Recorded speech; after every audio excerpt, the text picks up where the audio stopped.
Merci, monsieur. C'est un plaisir, madame. À la prochaine. Au revoir. Alison Silkoff is preparing for the biggest fundraiser in the country. Entrance is here, yes. So we've got holds. You have to walk through those tables, okay, but yes, yeah.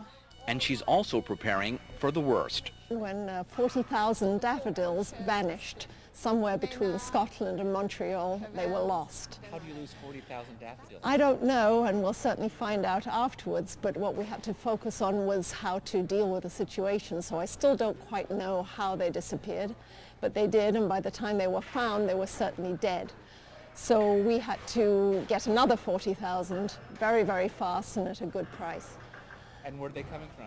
They're coming from BC instead of Scotland.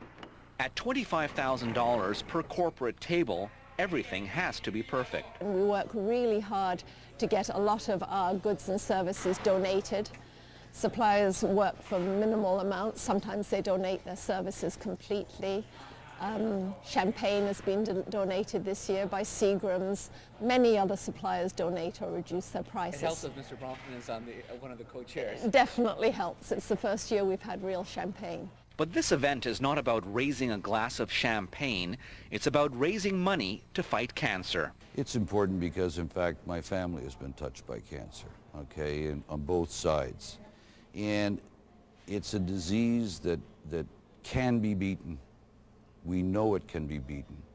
And if you have the funds, you can do the research. If you can do the research, you can find the cure. Much of the money from the Daffodil Ball ends up here at La Maison in East End, Montreal. Cancer patients from out of town stay here while undergoing radiotherapy at nearby Maisonneuve-Rosemont Hospital. They pay only $13 a day. What would you do if you didn't have La Maison here? I really don't know.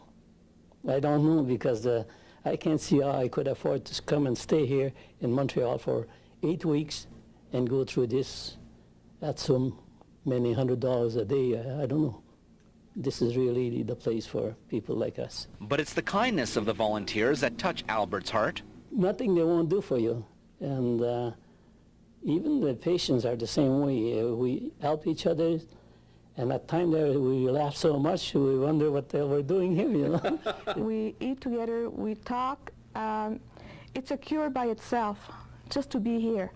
I mean, I never laughed so much in my life since I'm here. It's good for my spirit. I believe it's good for me to get better. And it's these patients Alison Silkoff thinks about as she puts the finishing touches on last-minute details. I love this event. I first of all cared deeply about cancer and the cause that it's going to.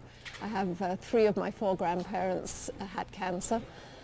I find it immensely rewarding that we've managed to build it up from year 1.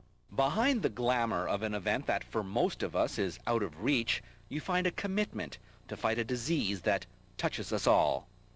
Joe Singerman, Pulse News.